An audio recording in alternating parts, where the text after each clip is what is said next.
বছরের তৃতীয় দফায় বন্যার কবলে গোটা উপত্যকা।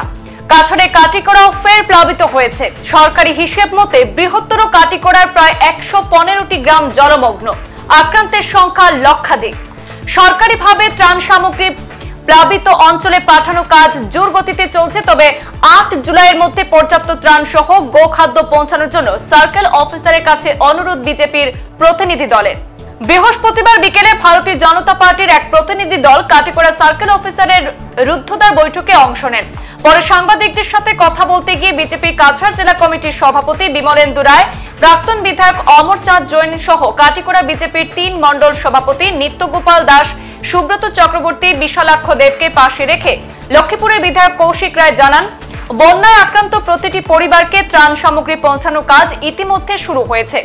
আগামী ৮ জুলাইয়ের মধ্যে পর্যাপ্ত ত্রাণ সহ গোখাদ্য পৌঁছানোর জন্য সার্কেল অফিসারের কাছে অনুরোধ রেখেছেন।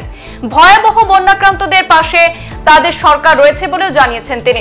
মুখ্যমন্ত্রী হিমন্ত বিশ্ব শর্মা বন্যার সামগ্রিক পরিস্থিতির প্রতি সতর্ক দৃষ্টি রেখেছেন। সুতরাং সরকারিভাবে যতটুকু করণীয় তা করা হবে, এতে বিন্দুমাত্র গাফিলতি হবে না বলে জানিয়েছেন।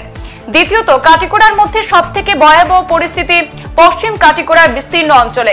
তাছাড়া বিকল স্লুইস গেটের কারণে জল জমাট বেঁধে রয়েছে। এতে চরম দুর্ভোগ পোহাতে হচ্ছে এলাকাবাসীকে। এক্ষেত্রে বিভাগীয় মন্ত্রী পীযূষ হাজারিকা তড়িৎ গতিতে ব্যবস্থা নেওয়ার কথা বললেও আজও কার্যকর হয়নি। এ বিষয়ে বিজেপি জেলা সভাপতি বলেন, আজই বিভাগীয় কর্মকর্তাদের আলোচনা করে দ্রুত সমাধান করা হবে।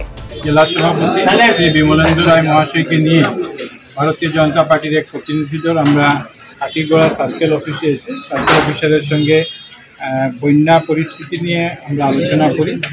আর বন্যায় কী ত্রাণ দেওয়া হচ্ছে সে বিষয়ে আমরা একটু আলাপ আলোচনা ওনার সঙ্গে করেছি। উনি যে তথ্য আমাদেরকে দিয়েছেন যে প্রায় ১১৫টির অধিক গ্রাম এখন পর্যন্ত এই ফ্লাডে এফেক্টেড হয়েছে। লক্ষাধিক লোক এটার মধ্যে এফেক্টেড হয়েছে এবং তাদের কাছে রিলিফ পৌঁছানোর কাজ ইতিমধ্যে শুরু হয়েছে। আমরা ওনাকে এখন পর্যন্ত প্রায় ৩০,০০০ পপুলেশনের কাছে 5 দিনের রিলিফ পাঠানো হয়েছে।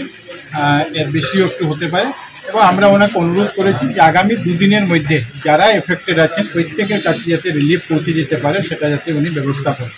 আমরা ওনাকে অনুরোধ করেছি যে এখানে ফ্লাড যে সিচুয়েশন আমরা দেখেছি সমস্ত আসামে ফ্লাডের যে সিচুয়েশন আজকের দিনে মুখ্যমন্ত্রী ডক্টর হিমন্ত বিশ্ব শর্মা মহাশয় উনি চেষ্টা করে যাচ্ছেন যে সমস্ত আসামের যারা এফেক্টেড লোকরা আছেন তাদের কাছে কীভাবে ত্রাণ পৌঁছানো যায়, তাদেরকে কীভাবে সাহায্য করা যায়। উনিও নিজে ঘুরে বেড়াচ্ছেন সমস্ত জায়গায় এবং উনি বলেছেন যে আগামী কয়েকদিনের মধ্যে একটা মন্ত্রিসভার টিম এখানে বরাক উপত্যকায় আসবে, উনি নিজেও আসবেন এবং আমরা ওনাকে অনুরোধ করেছি যে এখানে কোনো রাজনীতি যাতে না হয়। প্রত্যেক মানুষ যারা বন্যায় এফেক্টেড হয়েছেন, সে কোন জাতি, কোন ভাষা, কোন ধর্মের লোক, কোন রাজনৈতিক দলকে সমর্থন করে সেগুলি যাতে বাছাই না করে প্রত্যেক মানুষকে এফেক্টেড মানুষকে যাতে খুব তাড়াতাড়ির মধ্যে বন্যা ত্রাণ পৌঁছে দেওয়ার সে ব্যবস্থা যাতে তারা করতে পারে।